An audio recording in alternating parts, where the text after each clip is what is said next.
Hi, welcome to Ear for Fear. This is Rick, and this is the podcast that talks about scary movies or movies trying to be scary. Today we got one of the creeps back in the house, Darren Lindsay. Sleepy D. What's up? Sleepy D. If you guys listened to the last episode on They Live, we went on to the whole spiel about Sleepy D. We did. So if you didn't tune in to that episode, what the hell are you doing? You need to go tune into that episode. Back in my rappy days. Today, you and I are going to be talking 2015's Howl. This is a werewolf movie that I recommended that you had never seen. Yep.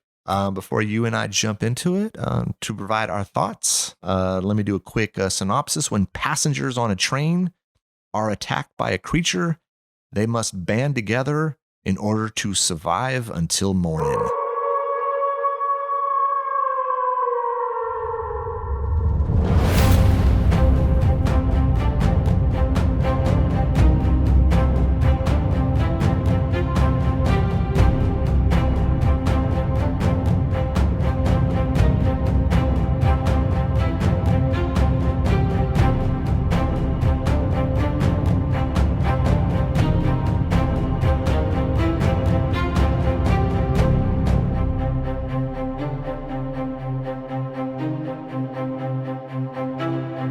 All right, man. So, Howl. I recommended this. You had never seen it. Nope. So, right off the bat, what did you think? Did you like it? Yeah. I thought it was an entertaining, straightforward enough, basic werewolf movie. You know, one of those like siege movies, you know, where a bunch of people are held up somewhere and, you know, are getting picked off by whatever it is, you know, and I don't really have any complaints, to be honest with you. Yeah. I mean, this movie didn't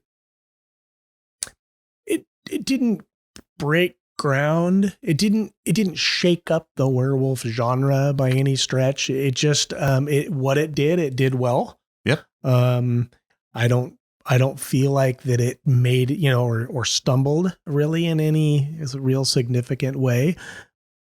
On the other side of that coin, I don't feel like it did anything to push the genre of werewolves forward in any significant way. But you know what I mean? It was entertaining, man. I mean, that's exactly what I would say. So, hey, everyone, thanks for listening. No, I'm just kidding.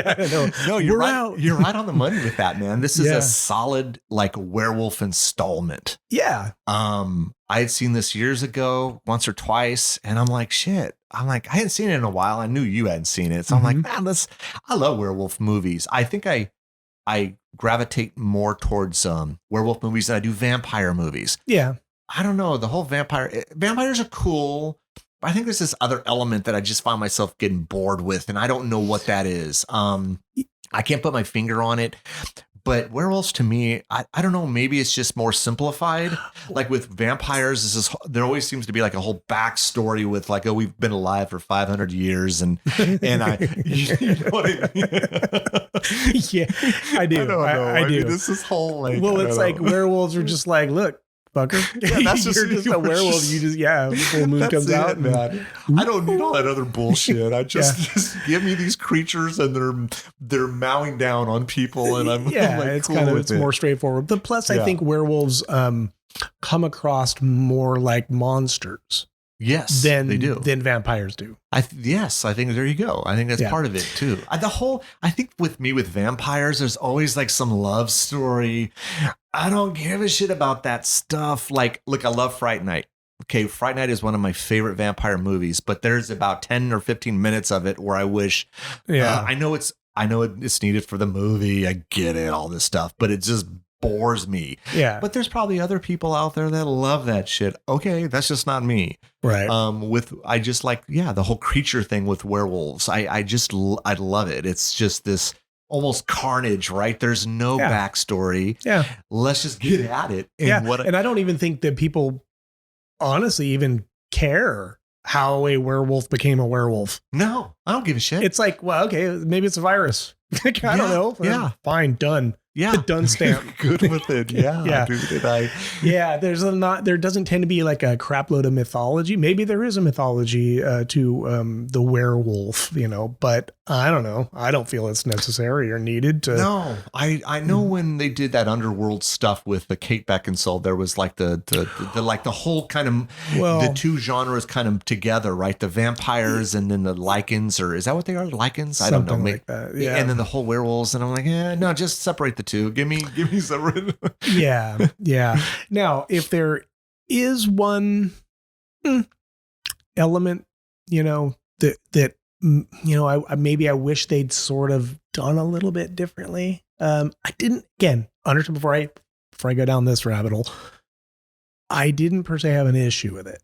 I mean, it wasn't, I should say it wasn't so bad. It wasn't like Feast where I just took a dump on that movie. Bringing up Feast again. Yeah. I'm never going to live that one down. I know. It by no means is it anywhere even close to that. Yeah. It did stand out to me, and I thought, I wish they had done that a little different. Mm-hmm. I'm not sure that I really liked how the werewolves looked. And let me explain that. Okay. All right. I needed a little bit more hair. It's like cowbell. You needed, instead of more cowbell, you needed more hair. Yeah. I need a bit more hair to my werewolf. So what they seemed like to me were, if you were to take Arnold Schwarzenegger, his body, and you were to like dump it into like a vat of like toxic waste, and then he jumps out, he's still all swole and ripped, but there was like the lack of hair to these werewolves was kind of striking to me. It was like, they just look like naked bodybuilders. Okay. Now let's get to their face. Yeah. Okay. Creepy looking, certainly with the teeth and the whole thing. Yeah. Not altogether completely werewolf in appearance to me. No, to my eyes. You're right on this. And so then it's like, okay. So the only thing then, and I'm going to get to another part in a second here. The only thing to me that even tied these things into being werewolves was their legs. Had that werewolf kind of bent arc, kind of bent knee with, that was it. If you took those off, these things can be just nondescript creatures. They could just be some weird, creepy alien thing, they really could. Yeah. All right. Now, the other thing that I had a little bit of a problem with, but again, not enough to be, to be an issue. I didn't like their claws.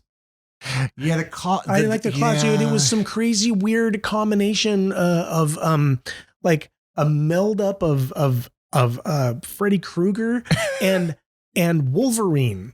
Now granted, they weren't adamantium claws.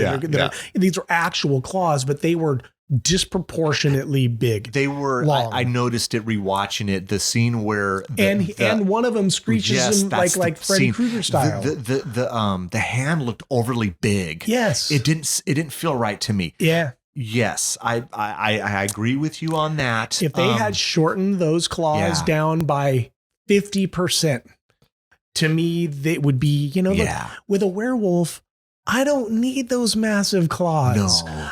Werewolves are freaky in it. I mean, they seem to have super strength. Fierce and just. And they just are like vicious. Yeah. The claws give me 3-inch long or 4-inch long claws, and then the nasty drooly teeth. Yeah, that's all I need. You are right. That there wasn't so yes, claws could have been smaller. There could have been more hair. I did like the faces. I like the fact that the eyes glow. I love shit like this. The eye shine. Yeah, I love that stuff. That was cool. It reminded me a little bit of say Demon Knight, where the eyes are almost fluorescent. I love that, especially at nighttime. What I dug about this movie is I'm a sucker for isolated movies. Okay. Again, Demon Knight would be one. Like, it's in a house or whatever, or an abandoned church, and it's like the entire movie takes place in an area. Kind of okay. I know you shit on Feast, but Feast, it took place in a bar. The whole movie takes place. I love stuff like this. Yeah, and so that's what Howl is, right? It all takes place on a train. On a train, yeah. And the train itself isn't big. There's like 4 cars or something like that. It's not a big area. And it's I think the train's we're supposed to get that the train is actually quite long. But it is? Yeah. But they kept panning out, it almost looked like 4 cars to me. No, I always thought. Did you think it was more than that? Yeah, it was more than that, maybe. But they only focused on the first. I love the idea of isolation, right? This whole idea of like, okay, something is out there, something is after us, and we're in this small space. Yeah. And it's that almost feeling of helplessness, man. Yeah. I mean, so that's what I like about this movie. Like, it did a great job to introduce the characters really fast, right? We got Joe and Ellen. Joe's like this. He's the guy that's he's trying to get a promotion. It didn't happen. Trying to get a manager job, and what a douche of a coworker who rolls dick. Up with the manager patch with a little supervisor, like the little button or whatever the hell that was. And he's just a dick. Right after Joe gets the notification in his locker that he didn't get the job. They couldn't even give him the courtesy of a call. Hey Joe, you didn't get the position. It's a friggin' letter. Yeah. And then his douchey supervisor is just a dick, But then, we're introduced to Ellen, and you could tell Ellen, he has a thing for Ellen. Oh, yeah. Right. Yeah. And then what I love about this movie is don't waste time with, I don't need a ton of character built up. You go down the train and he's checking tickets, and we immediately are introduced to these people. They seem to all be complete dicks. I'm okay if every one of you get munched on by a damn oh my God, bring it. Please bring it. To me, it's like, this is such a shitty job, right? I got to go down and do this over and over again. I got to walk down tickets, please. But you know what cracks me up, dude, is that these passengers act like they are so put out by having to show that you've been on a train before, you freaking idiots. Yeah. They're going to want the ticket, and then they act so put out when they can't find their goddamn ticket. Especially the woman. Maybe this was this Kate, the blonde, where I run on this every night. Well, then bitch, you should know to have a ticket. Maybe you should have that goddamn ticket, right? Yeah, didn't she have to pay? Because she couldn't buy the ticket. She acted all butthurt. It's like, shut up. I hope you're the first if I can get your face munched off, you freaking. And then the Nina chick she acts like she's just a spoiled little brat and makes she went on comments. her iPhone. Yeah, she was on her phone being a complete asshole. Oh, she was talking to someone. Yeah. And she was, and then when he asks her for the ticket, she again feels put out and then makes a comment that he's staring at. He wasn't doing that. He was just doing his job. Ass clown. She's just one of those. Yeah. One of those. I was cool with her dying. I was hoping she would die like quickly. Yeah. And then I mean, we run down the characters. We got Adrian. I don't remember who he was. I don't remember. Nina was the chick we just talked about. Paul, Billy, Kate, Jenny. I don't know. Jenny and Jed, I think, was the old husband and wife. Billy, I think, was the one that had taken engineering classes. Is that Billy? Okay. I think that was Billy. Yeah, he seemed okay. And I don't remember. Adrian might have been the douchey guy that was cheating on his wife. And you know what cracked me up was how when he was explaining his little cushy setup in his life, the 2 sets of keys. Asshole. I'm like, do people really do that? I think so. I mean, do they really act that way? I think they do. Like, look at me. Because he hasn't been caught, so he thinks he's like, oh shit, I'm fucking God's gift, man. Asshole. God. Matthew, I think he is the one guy that it goes a little crazy with the axe later on. He kind of loses control. Yeah. He was the guy. I lost my book. I lost my spot. Oh, who is the rather rotund guy? Oh shit! Who was the big the guy? one that took a shit every 2 minutes in the bathroom. Yeah, I don't remember his friggin' name. Yeah, dude, he was always gone taking a shit. Taking a dump, man. Well, he was eating that, like, when he was checking his ticket, he was eating something that just looked nasty. It did, man. Like something you'd find at a fair, and like some fried thing, and that someone threw away. Yeah, and that dude was in the bathroom for half the damn movie. And the bathroom was broken, right? It was out of all gross. It was like urine on the ground. Or something. Yeah, there was urine on the ground. But like I said, I like this idea of you're introduced to all these characters, but really quick, but it makes sense in this in the story. I have to check your tickets. I'm introduced to every one of you, so we're established right away pretty much who you are, not all the way through, but enough. Yeah. And then right away, we're into this thing, right? It's nighttime. Mm-hmm. The train breaks down. It hits a deer, so it's stuck. But I think the deer itself, the horns probably severed the gas line. I think so. So everything shuts down. Yeah, and the conductor or the driver goes out to inspect, and not long, man, I didn't understand that part of it though. Okay, like why the gas line rupturing, why the leaking of the gas would cause a complete blackout in power. Yeah, that doesn't make sense. The power to me. and gas thing didn't make sense to me. The electrical power is what I mean. Yeah. Because it was only, I know that we're kind of jumping forward to the thing, but only when that Billy kid goes out there and he tapes it up, right? That all of a sudden the pressure for the gas the gauge comes up, and then like is this electrical power comes back on, and it's like I don't know. I don't know enough about those trains. This was filmed in England. I think it's supposed to take place in England. Yeah. So do you think it's is it an England thing, or is it just maybe their trains are just better than ours? Well, it's like maybe I don't know. Like maybe there's like the gas line pressure does something to like make the electrical system. Like, I guess for the sake of the movie, it's the whole reason why this country, when we escaped the tyranny of England, we seem to do things exactly opposite. Right? No shit. Right? Yeah, they drive on the opposite side of the road. We made it a point to drive on the opposite side of the road. Yeah, right.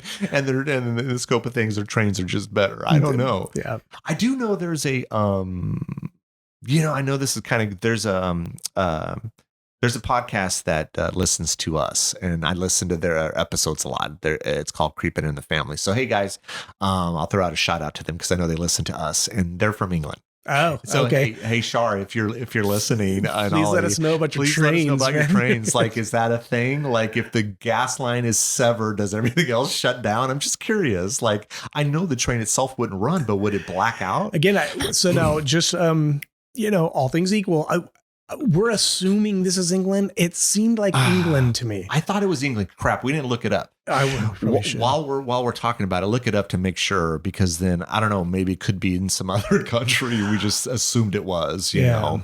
But what I like about this is it gets straight to it, man. Like the driver goes out there, he gets attacked by a werewolf or a creature. And then now they're trying to figure out how they're going to get this train running again, getting back to their important homes and jobs and whatever else, because it seemed to me that everything they had going on was more important than anything else. Yeah. And they treated Joe like shit. I was ready for him to just go off on some of these a-holes, Do you find out does it say where it's at? I'm looking up. Keep talking. They decide, well, hell, the next town can't be more than a couple miles. So it's totally smart that we can't find the driver, and we're stranded out in this forest. And I don't know, it seems to be early in the morning. But we should just go ahead and start walking, along the train track instead of staying in a safe place, And so, they're walking down, and really quick. Sorry. Yeah. It was filmed in Croydon, London. Okay. And then the London Waterloo station in Lambeth. Yeah. All right. So Shar, Ollie and Shar, if you're listening, and I think Shar listens to us more. Why is your electrical power somehow associated with the gas lines or something? Is that a thing? Send me a message after you listen to the episode. We're just curious. Or is it just out of convenience that it had to go black because it's no power, it's creepier, it's more, I don't know. I almost wanted to say that like maybe it's a situation where there's some kind of generator so that like attached to the wheels. Okay. So instead of giant batteries, like it's like a generator system. Okay, that makes sense. Where, as the wheels are turning and the train's going down the track, the wheels are generating current. Like maybe we just solved the mystery. I don't know, man. You're asking the graphic designer to solve the engineering problems here. Yeah. I know. Yeah. I mean, it works for the sake of the movie. Right. Yeah. I mean, no lights, no lights out in the middle of nowhere with the creature. You have to have that. And there has to be like the Thule fog. The fog. But I love the feel of this movie. And I think rewatching this, that's what I was kind of geeking over. Like, you can do a werewolf movie, but it has to have a certain feel. And I felt like this checked all the boxes. Oh, yeah. It really did, man. They had the full moon thing going occasionally. Dude, occasionally, man. Because, it was like a partly cloudy night, The fog was perfect. It just had a great feeling. It was like a countryside. It was, man. So there were parts of it which was like open field, but then other parts where it was like dense forest and breaking down in the middle of this forest, right? And it just happened to come because for all we know, these werewolves or these creatures had been, who knows, maybe they were an old another train 10 years earlier or 5 years earlier broke down and they were attacked and they disappeared, because I think they mentioned something like that. Or later on in the movie, that older gentleman mentions a train, everyone disappearing. How do we know this wasn't the train? Yeah. I don't know how this started. That's right. They're just chilling out and they're probably feeding off of deer and other animals, but you broke down in their home. In their area, man. And so they're territorial, right? They're going to take advantage, man. Because we know wolves, right? They hunt in packs and they're all about, I mean, there's basically 10 to 12 stakes sitting there on that train. Oh, well, dude. Yeah. Pretty much. And so I just like the fact that this it doesn't waste any time. It doesn't, I know a lot of horror folk are going to listen to this and they roll their eyes at me or get pissed off at me. I'm not a fan of American Werewolf in London. I know it's considered a classic werewolf movie, but it's so boring for me. So boring for me. Me too. Yeah. Rick, I mean, literally words right out of my mouth. Yeah. I find that movie to be boring as hell, dude. I owned it and I got rid of it because I'm like, I'm never going to watch this. I respect the transformation. It was, for its time was phenomenal. Yeah. And, but I gravitate towards more, say, the Howling. I like the Howling more. I like Wolfen. Wolfen's cool too. People would argue they're not wolves, but they're rabid, like say dogs or something, but whatever. Yeah. I think it's a cool movie. I love the idea of werewolf movies when they're on their hind legs. Dog Soldiers was an episode we did sometime last year. I love the look and feel. And that's why I love, mind you, yes, probably a little more hair. And there are some things I can be picky about with these wolves, but the fact that they're on those hind legs, I just love the look of that. Yeah. I dig it, man. Yeah, for sure. And so that stuff, Yeah. And that's what these had. I didn't see, you wanted more hair and that's cool. Like now that you're talking about it, I could have used a little more hair. They just didn't look like wolfy, the werewolves I like them to look like. Okay. Like werewolves don't have to be like covered in like Sasquatch levels of hair. Yeah. They should have some skin more, showing, right? Because after all, they are people. Yep.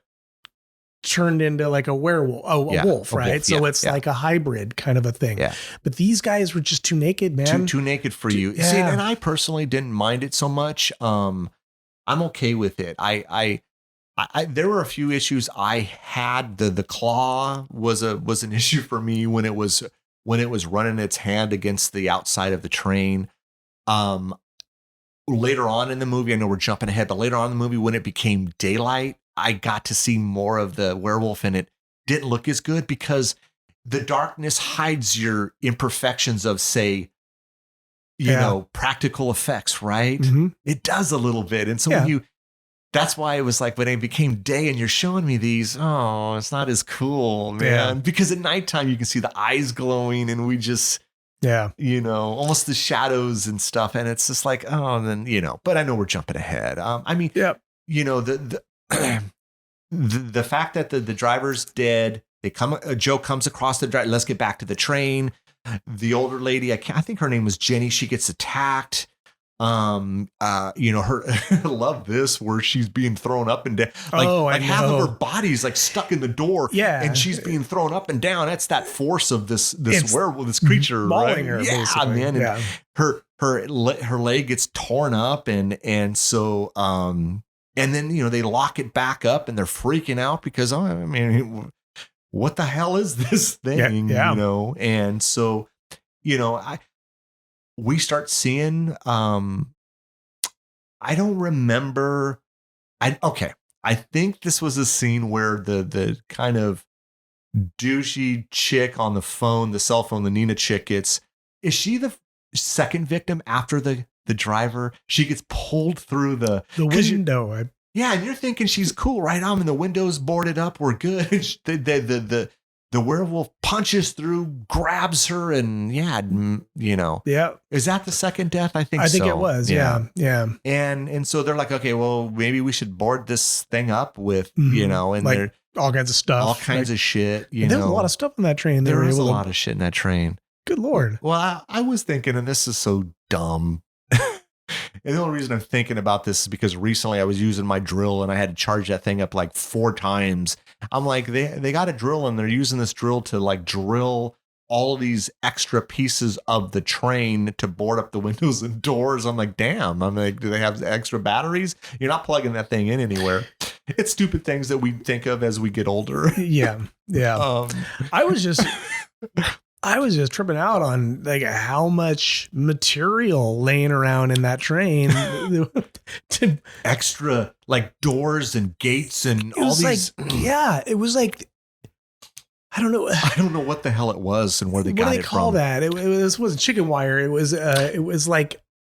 Yeah, it almost looked like the only thing I can think it being, and it's probably what's inside of a train. Like if you're sitting in a seat, maybe it's a separation from seat to seat, and maybe you can take it off and I don't know. I'm not quite sure, man. They did have a drill or a screwdriver or a power thing. Drill. Maybe they just took the train apart, man. Like inside there, like they didn't really show them doing that. Yeah, but maybe maybe. I mean, and they had axes and they had plenty of like. Well, that was funny because they did pull a door. It was like a door. Yeah. They pulled it away and like right in there is like all the weapons. Dude, all the weapons. I was kind of cracking up. That's cool. At first I'm like, oh, that's convenient. Yeah. I'm like, okay, well, I guess there needs to be some sort of plot device that arms these poor people. But then I thought, no, that makes a little bit of sense. Like because it was all emergency stuff. I mean, you know, there may be a need for a crowbar and an axe. That's true. And you know, on a train, you know. Like, now if they were busting out, you know, machetes and some I don't know, sword or something, it's like, okay, well, that doesn't belong. But I could see these other things belonging. No, they seemed all appropriate to like emergency tools. Yeah. Like crowbars and hand axe. And so, do they lock this place down? And then Fatty has to take another dump. Oh my God, right? Dude, enough of the dumps. And he ends up down in one of the other, you know, carts, or what do you call them? Like there's just another train cart. Another train cart. Yeah. And of course he knows the damn, I don't know, whatever, man. Bathroom is broken, but he's taking another dump, and then Joe goes after him. Yeah. And then, you know, I don't know what his name was. We'll just call him Fatty. Yeah. Is that mean? Is that mean that we call him Fatty? The bigger guy.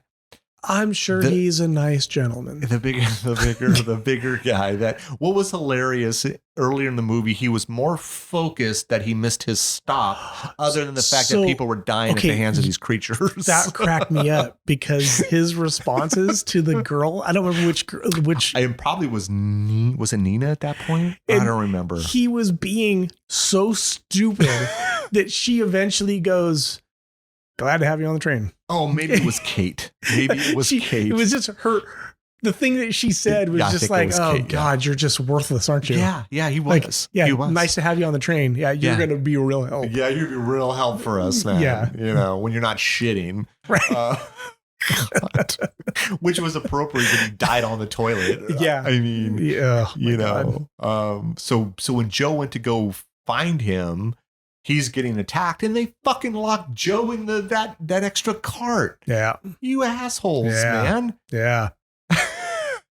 At that point when the creature, the werewolf, comes out of the bathroom, did he light a match after? No, I was kidding. The creature light a match? You know, was it a candle just to help with the stench? Yeah, right. It's like Glade.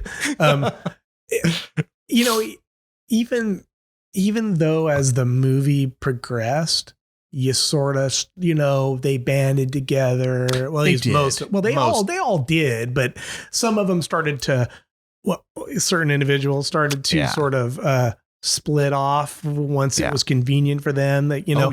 But even though we started to get to know these characters a little bit through that whole adversity thing, you know, I still thought every damn one of them nearly were douches. Like I could give a fuck. I didn't. Yeah. Like, the older couple, Jenny and Jed, or I don't know his. They were like the only two that I didn't really have an issue with. Yeah, they were okay. Yeah. And I think Kate started to kind of redeem herself a little bit. You know, she was saying, hey, I have a 12 or 13-year-old, and I think you get the impression, I think that she's divorced, and so she barely gets to see her daughter because she works nights and all these things. So you start to feel a little for her. So you forget a little bit that she was a complete bitch earlier on to Joe. Like, all of them shit on Joe. I think the only one that didn't shit on Joe was Ellen, and that was his coworker. But even her at the beginning was a little standoffish. Well, and then the one guy, you know, kept trying, you know, the douche kept trying Adrian, to, he kept trying to muscle his way in. Like, he was the minute asshole. that she fell over or something. Yeah. I don't know what it was, but Joe went to go and like, help her, or to get like cock blocked her kind of. See, it's hilarious you use that word. I was going to use that word, but I wasn't sure if that was the right word for what occurred, because maybe it's not the right word, but that's how I kind of. No, it was though. I mean, definitely Joe's being cock blocked. Yeah. But usually, like, when you're cock blocked, it's usually like whoever's cock blocking isn't really aware that they're cock blocking. True. They just kind of get in the way of your trying to get your groove on, you know, or trying to make a move. Yeah. In this case, this guy it was like a competition. He was equally trying to. True. So maybe it's not the right one, but I'm going to use it. I just think it was funny because you used the word and I was literally in my brain trying to work around the word because I wasn't sure it was appropriate to use, but I don't know. Fuck, we used it. There's no going back. Yeah, no, there's no going back. Yeah. Can't put this shit back on the horse. Yeah.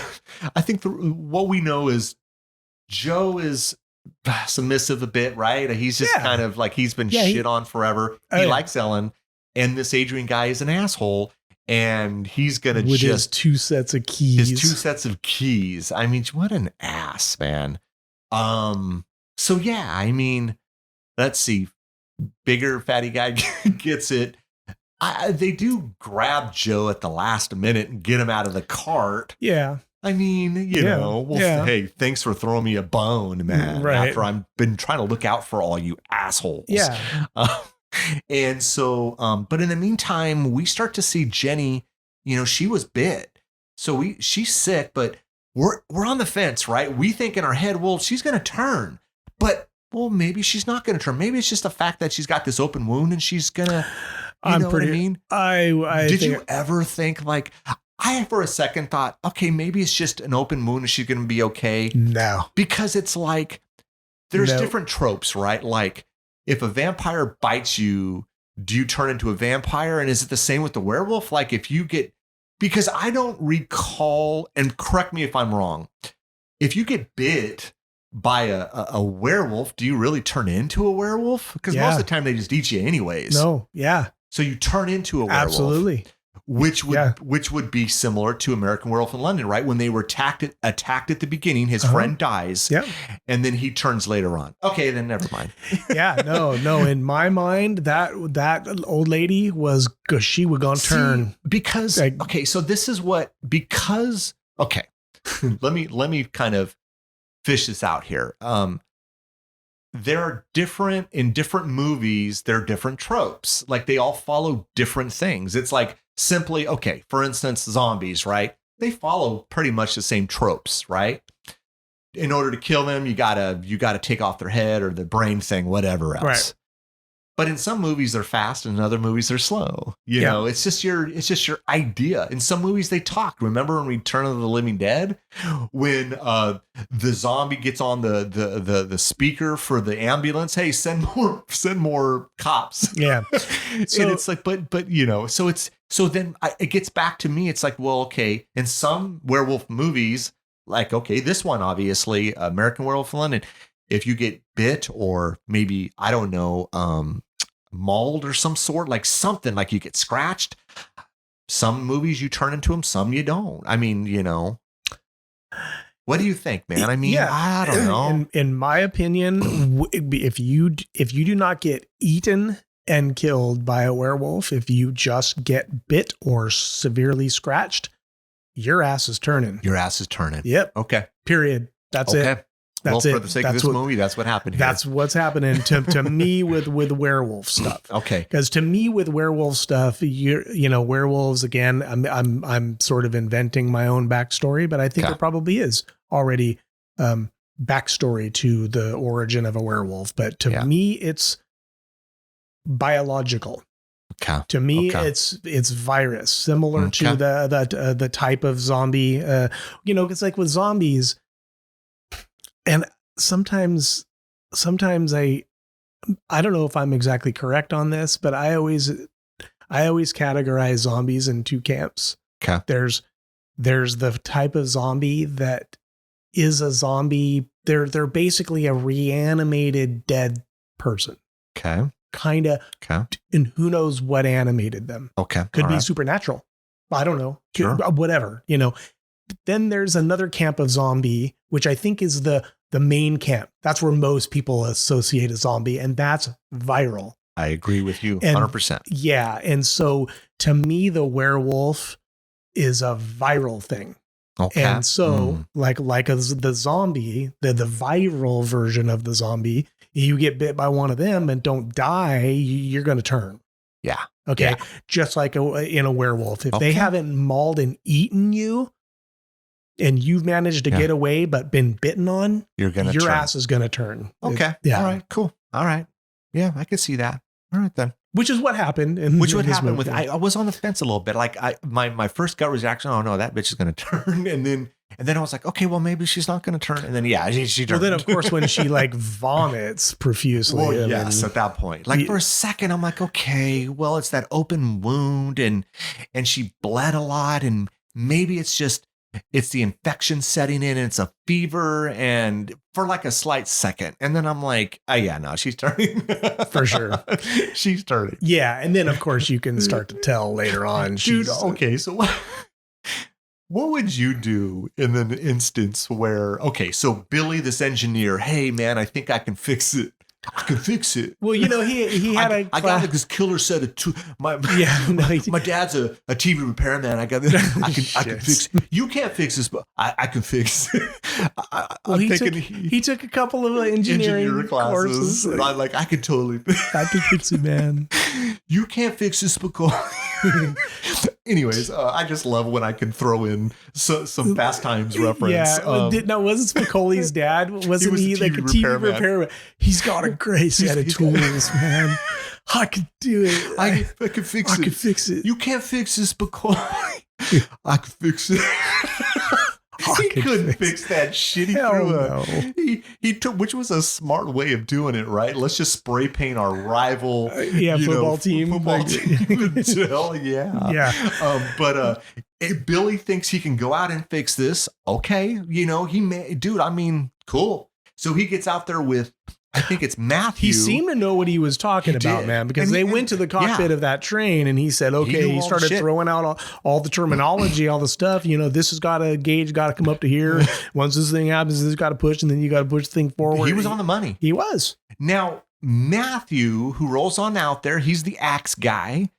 And he's gotten a little friendly with this axe, dude. He went a little all crazy earlier on with one of the werewolves.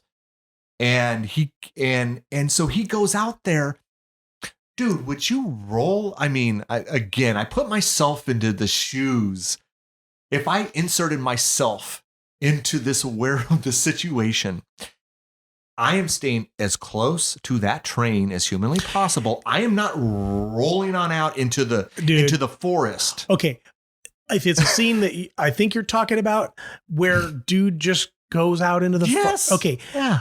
When it first started happening, I actually took a mental note because I knew we were going to be talking about this movie in the podcast, and I'm like, oh yeah, I need to bring that up because what the fuck, But then I realized that no, it was because somebody was yelling toward. They were like, luring him. Yes.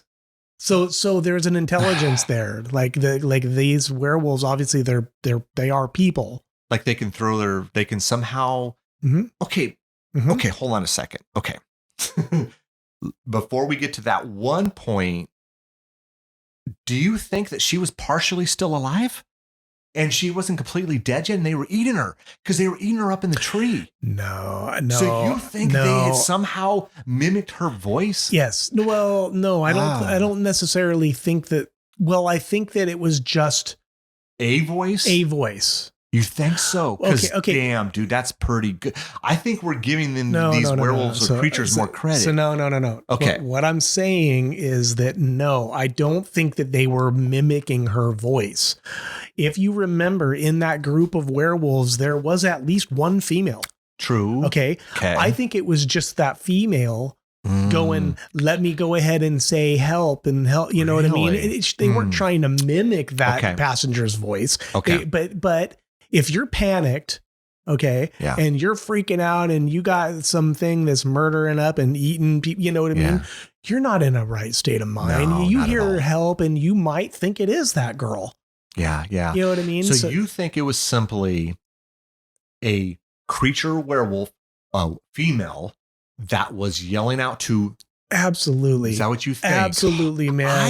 I rewatching this morning, I thought it was this Nina chick. She wasn't quite dead yet. They were eating on her and she somehow could muster up a help me. The way that voice said help me was not a voice in distress being eaten. Shocked and okay. If you're in the middle of being eaten and you manage to stay conscious enough during the eating to throw out a help me, it's going to be like a visceral help me. It isn't going to be a very calm help me. You know what I mean? It was a super comic help me. Yes. Okay. Yes. All right. Okay. So all right. I get it. I get it now. That was those werewolves. Okay. But okay. So before I make a comment, because I loved this scene. Mm-hmm. This is going to sound real shitty, but I have inserted you. You already said cock block. I did? I said cock. No. I will not say cock block. So anything you say after that? Wait, you actually also said fatty in reference to a character. So I think from this point forward, dude, it's expected. So I'm sorry. Terrible. I shouldn't be saying, okay, I apologize for fatty and cock block. In for a penny, dude. Okay. But take I insert you into this movie. How dare you? Yeah. Would you have gone if you had heard a voice? Would you have gone out? Fuck no, I wouldn't have. Oh my God. No. Does that make us shitty people? No. I'm sorry. At the end of the day, Darwin rules. Okay. Okay. I am not interested in being werewolf shit. I'm not either. Yeah. I feel so bad to say that. Yeah. Now, if my children were on board, or my wife was on board, I would absolutely go out there. If, I think you and I have known each other nearly 30 years. I think if you're out there, I think I would go out after you. Now, I don't expect the same in return. It's okay. No. But I think I would. Now, if this was Rick, I've known you for 30 years. You're nearly my brother, even by not biological. You know, I mean, of course, I go out there after you. But I mean, if I'm on a train in the middle of England, middle of a bunch of other douches, around me that I don't know, people I just met an hour or two ago. No, I am not going after you. No. So sorry. My interest is to stay alive so that I can. I don't think I would have done what Matthew did with the axe. I would have stayed. You go ahead. I'm good. I'm going to stay on the train. Yeah. But to get back to this, I love this scene, man. This was scary for me. Mm-hmm. Like this, he rolls on out there, and it's dark and it's foggy, and he comes across, he's got his flashlight, he comes across basically a pack of these creatures. Yeah. The girl, what's left of her is up in the tree, and these things are, man, and the eyes are glowing, and this is fucking scary, man. Well, they circle him. Yes. And he's like swinging, right? And it's like they're just using just the right moment, because each time they get out of the way of the swing, one of them goes a little closer. He turns, swings at that one. Which is what a pack would do of wolves. Exactly. That's what they do. Absolutely. They're very manipulative, right? They're calculated. Calculated is more the word. They wait for one in the pack to do a thing, and then while the prey is focused there, the other one, man. Yeah. Good. I was scared by this scene, man. Most stuff doesn't scare me. This was scary for me, which I just, like I said, I geek over this because I've seen so many of these types of movies. So when a scene can do that to me, man, it's just, it was, I don't know. It was cool, man. For sure. And so he's gone. The wolves, the creatures come towards the train, and Billy's still trying to fix it. He gets the duct tape on, which is funny how duct tape seems to solve most of it. Oh, dude, I know. I was thinking the same thing. I'm like, how's that shit even sticking? Look, I know duct tape is sticky. It's not that, but with liquid, I don't know about that. For the sake of the movie, he gets the tape on there. I don't think he does a great job because it ends up popping off again. But then the werewolves, it pops. No, he actually did a fairly good job. If you remember, it pops off because the wolves go to the side of the train, and you could see their legs, and he had to get up. He had to get up on there, and he was holding it. Okay. And he could only hold, and then when they got the train going, and he's still holding on, he could only so much, and then he let go, and then it ripped, and then it stopped again. Yeah. I felt that they got far down the track, man, because these trains go fairly quick, right? I mean, they're fast. I don't know. What does a train go? 50, 80 miles an hour? Yeah, but I don't know, but it was doing 20 miles an hour at best. I felt at that point. Remember when Adrian kicked Kate out? Like, this was, again, another fucked up move. Yeah, that was. She gets grabbed by a wolf because the train's going at this point. She gets grabbed by one of the creatures, and Adrian's solution is, I'm just going to kick you and the wolf out the door. Yeah. And that's kind of fucked up, but it looked like the train was going fast. Well, 20 miles an hour is not slow. When you're stationary. I don't think it was going full speed, dude. Wasn't going full speed? No. Okay. Because I felt like there had to have been some distance in between where they were and where it ended up stalling again. I would say they probably went mile and a half, too. But there were more of these. So it's almost like this forest was full of these creatures, man. I think that was what we were supposed to infer. Yeah. Was that it was a large pack of. Yeah. Just over. Yeah. Right. I think so. Like a big pack. Because there was a lot of them. Over the years, they like just like trains had maybe broke down. Well, because that was established. It was established. And I believe on the story the guy was telling that was that, some of the people you could tell were eaten. Yeah. Some of them were just missing. Yep. Yeah. And so probably those were turned. Oh. Yeah. So they were probably a crap load of them out there. Seemed to be. Because the distance, it seemed like a fair amount of distance between where they were stalled. I mean, and where again, they I don't know for sure, but to me, it seemed like they probably got no more than a couple of miles. Yeah. So by this time, okay, so Adrian is still on the plane. He's the asshole guy that cheats on his wife. Joe and Ellen are on there. They're in the main What do you call the front of the? I was going to call it a cockpit. You were, because you just said plane instead of train. Yeah, I did. Did I say plane? You did. Oh, you did. I wasn't going to say anything, but then once you threw out cockpit, I was like, oh God, I was like, man. the plane. Yeah. What's the front of the train? It's just you could call it a cockpit. Is it a cockpit? I don't know. The front of the train. Yeah. They're up there, and of course it stalls again. And Adrian's still on the train. Make sure I say that correctly. Yeah. Who's left at this point? Is it just those three? Because Jenny turns, she kills her husband. Yeah. I think, but she gets it, right? Does she get does she get stabbed through the back, right? Yeah. Like what and who does that? Is that Billy? I think so. How? Oh, that's right. Because Billy ends up getting it. Yeah. I was trying to remember how Billy got it. Because after he came up from underneath, he came inside, he kills Jenny. Yeah. And then a few of the werewolves are inside of the train and he gets it. I was going to say, don't the werewolves? Yeah, I think they. Yeah. Yeah.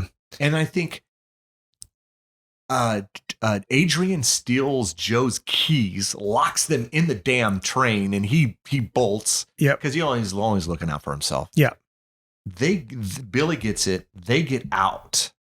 And they're being, I mean, I don't know, hunted, I guess, pretty right? much. I mean, so the three people is alive at this point. And it's starting to become morning. It's morning time, basically. It's like dawn. And it's like, pre-dawn. And this is where Joe kind of makes that hero move, right? Like both of us aren't going to make it. Well, now this is part. Is that right? Did I miss anything? Well, what I was going to say really quick is that like it is becoming light. It's not full on light, but I mean it is becoming light, and so to me there doesn't seem like the moon is not out anymore. No. So I actually thought that that was it. They managed to. Yeah. But if they're creatures and they're not like the typical. Okay, so we've. Say, for instance, a full moon, right? And you turn. Oh my God, it's a full moon and we turn. I don't think that's the case with these. They're just creatures and we're just calling them. Well, they're not turning back to like a human form. Well, but I think that we are supposed to, we are supposed to believe they're werewolves for all intents and purposes. That's what they are. There's nothing else they're not. Like, but not the typical werewolf trope that if it's daylight or if the moon's not out, we don't turn. I don't think that's the case. No, I mean, because clearly it was starting to become light. You have to assume that the moon isn't going to be out. Yeah. If it's totally light outside, but yet they're still wolfed out. Wolfed out. Yeah. So I don't know. I guess, you take liberties. I mean, if you think about it, okay, so this is totally stupid, but I don't care. In Teen Wolf, with Michael J. Fox, he could turn whenever he wanted to, right? I was just getting ready to say that that this could be a situation where they have the ability to turn and go back. Or they're just wolves 24/7. They could be. They're just creatures. Yeah. We're calling them werewolves for the sake of the movie, but they're creatures. Maybe that's it. Once you're turned, you're turned. Yeah. You're done. And I think it's probably that. That's probably what it is. Yeah. So Joe, hey, Ellen, get the hell out of here. I'll take, Yeah. Yeah. Both of us aren't going to survive, right? So I'm going to sacrifice myself. I'll be a meal for them and you leave. And he gets attacked and, she makes it back to the train station. But in the meantime, we see Adrian. Yeah. And he thinks he's all golden. Oh, he does. Dude, I love it though, because he's a complete asshole, and especially to Joe. Yeah. So it's fitting that Joe be the one who's now a wolf or a creature that kills this a-hole. Yeah. Yeah, for sure. So then definitely these wolves they're not just mindless right? I mean, so I mean, obviously they killed and ate some of them for just, like we got to get our grub on, Yeah. But others, they turned them. Yeah. Yeah. Well, if you think about it, I guess, I don't know. I mean, I don't know. It's like, yes, we got to feed on some of them, right? Because we still have to eat. But then some, the more we turn, the bigger our. Well, so in that vein, where what I was just percolating on in my head was, it could be that, Joe was perceived to be, I mean, again, not the alpha, but maybe the alpha on the train. Maybe it would, you know what I mean? Yeah. Like, oh, you know what I'm saying? So then in like wolf mentality, maybe it's like, well, it's like the whole survival of the fittest thing. Mm. So if you're going to be in our pack, we want the best of the best that are that survive the onslaught. You know what I mean? Everybody else is fodder, so you're going to be the weak link in our pack. Yeah. You know what I mean? So we'll intentionally turn those that we perceive as being the stronger in a pack. All right. I mean, it may not be that, but it sounds good to me. Sounds really good to me. I'm rolling with it. I like it. Yeah, for you listeners, you are welcome. That's funny. But that's Howl, man. Straightforward werewolf movie, man. I see nothing wrong with it. It was good. This is a good flick, man. Yeah, this is a good, fun flick. I would definitely recommend it to someone if they hadn't seen it. We forgot to say spoilers, but I think if you've listened to us for a bit, you kind of know. I say go check it out, man. Yeah. I think it's a solid, like I said earlier, it's a solid werewolf installment, man. It's a cool flick. Check it out. Anything else? I think we hit on just about everything, dude. Yeah, no, I think that we have. I mean, there's really not tons of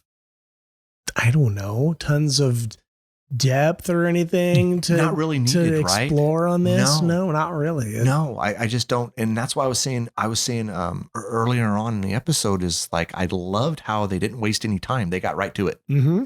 Just get to it. Yeah. I loved that shit. There wasn't any gratuitous boob scenes or no, there wasn't anything, any of that. Man. There wasn't any of that stuff. Yeah. So anyways, that's it. That's it for us, man. Yeah. Check out Howl. Glad you guys tuned in. Dude, thanks again for coming on out. Always. Yep. It had been a while. We did, what did we do last? We did They Live, previous episode. Mm-hmm. And we had a little bit of a break. So I want us to get everyone together here and do like a... You had your solo. I did my solo one. It's Wild Zero. Yeah. Hopefully it wasn't terrible. You did the... Of course, I do the editing. You do the editing and the music, and of course the music was killer. It was my first solo one. I don't know if I want to continue to do the solo stuff. It was out of my element, is the best way I can explain it, and I wasn't as prepared as I would have liked to have been. So that's partially on me. Yeah. And the movie. Listen to the episode. Listen to the Wild Zero episode if you haven't yet. Well, I haven't seen that movie, and I because of editing the podcast, I probably listened to this podcast easily 2 to 3 times more than any of you do. Yes, I got everything I needed to get out of just listening to you talk about that movie. I have no intention on watching that movie. I don't think I would ever watch it again. Yeah. There's no need for me to watch it again. And there's probably some people out there that have seen it and love it, and that's totally cool with them. To me, it just wasn't my thing. And it was very weird and strange to me. And it was hard to talk about. So to me that, just listening to you describe that movie. And then obviously, I did go on enough. I think I looked at the trailer. Yeah. Because you said what I do when I develop the music for these podcasts is I try to go on, look at a scene. If you haven't seen the movie. If I haven't seen the movie, obviously if I have, I know, but then try to tailor the music to try to give it a similar feel and vibe. So I had to do that. So all that I saw of that movie was the trailer. I'm going to tell you that between the trailer and what you were talking about in that movie, no desire to that movie. I would actually, because I think part of this is just, I think it's just, I'm not really, I don't gravitate to like Japanese style. But I liked Ring. I like so like sure. Those which those are based off of like almost a Japanese I mean not necessarily maybe a Japanese version of that, like Ringu or there's a movie called Shudder, and they did I don't know if it's Thailand. I don't know if it's a Thai movie or not. But anyways, the bottom line is they sometimes. I almost prefer the foreign version of the movie, and then what happens is they get it here. Not always, because Ring is good and The Grudge is really good, but these are all based off. But then you got the ones like say Shudder that's not really good, and then it's so it's but it's to each their own, right? It's like I love I almost nowadays, and I think I even said this in the Wild Zero episode, when it comes to the zombie genre these days, I've become so bored with what they're doing here in the States. So let me put it to you this way. I'm gonna use a gaming slant on this. For me, like on gaming, there's games that that are like made like they're Korean. Okay. Or they're an Asian company. Okay. A game developer. Okay. It has a vibe to it. It's not that the game isn't necessarily a bad game, or it doesn't have anything to do with that. It's just it's a vibe. It's a flair. It's just something, when you get immersed in that world. Yeah. You either love that world or you don't love that world. Now, my children, they love anime. They love all of that stuff. Kind of this generation are kind of really all about that. I never really embraced that. Yeah. So as an art style or like a vibe or a feel of anything, I don't really gravitate in that direction. So when it comes like a movie, and that kind of thing, and like this Wild Zero thing, I watched the trailer, and the trailer was enough for me to get a vibe, and I would never watch that movie specifically because I just don't get into that kind of vibe of a whatever it is. I try to get in, like I said, I try to get into some games that were Asian based games, and a lot of them were these MMO games, and I could never, like I played Final Fantasy 14. I think that's the MMO version of Final Fantasy. And I played it for like I gave it a good college try. I want to say I played it for maybe a couple of months, got a character to maybe 30 or 40, and I couldn't take it anymore. I get it. It's not a knock on. Oh no, not at all. Not at all. And I know our listeners know that. Yeah. I just want to reiterate that. I'm like that with movies as well. Like there could be maybe a genre, a subgenre of say horror that other people are into. And it's not the vibe for me. Yeah. I don't knock it, and I don't knock the people who are into it. It's just not my thing. Like if I had to, if my feet were to the fire and it was like your feet are going to still be in the fire unless you choose Wild Zero or Feast to watch. Yeah. I'll watch Feast. Yes. No, I know. I like Feast, but Wild Zero was different for me. Again, listen to the episode, but there were so many different things going on, and it was just out there, man. And I will tell you this, there are some things that at times with certain foreign movies, they get lost in translation. So you have like when you're watching the movie, and let's call it, I don't know, let's say it's an Italian movie and it's in Italian. And if you're watching it in Italian and you understand the dialogue, but then they have to put subtitles. The problem with the subtitles is they don't translate properly. Yeah. So sometimes some of the stuff they are translating for us, like say an American viewer or someone else in another country, they have to put it in English, or they have to put it in this language. Yeah. Sometimes the stuff just gets lost. And I think that's what happens with me sometimes. Yeah. Well, what was that French movie that you and I did a podcast on. High Tension. High Tension. Yeah. I love that movie, man. Great movie. Yeah, I mean, that was also a foreign. It was. Yeah. Yes. But sometimes it did a good job in translation. It did. But some do not. Yeah. Some are not quite sure Mm-hmm. how to translate it properly.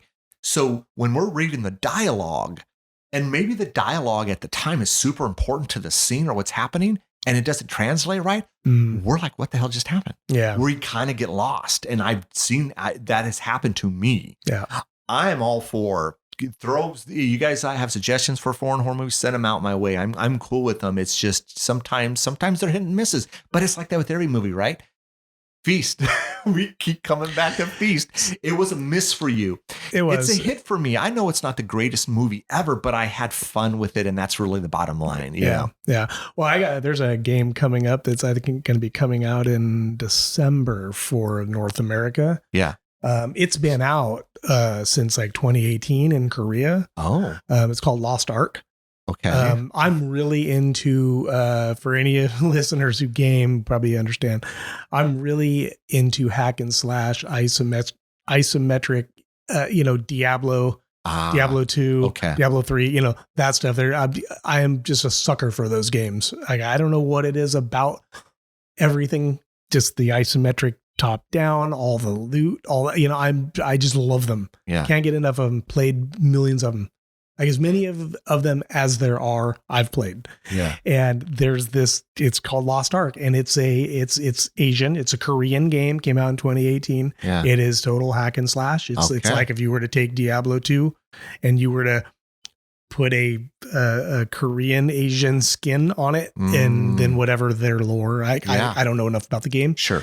But I'm going to be playing that here. I'm going to give it a shot. Yeah. I'm hoping that my love for that type of game supersedes the Asian part. If I just get past or try to work through that Asian vibe thing of like the art style or the whatever. Sure. Some of the stuff that I bugged me.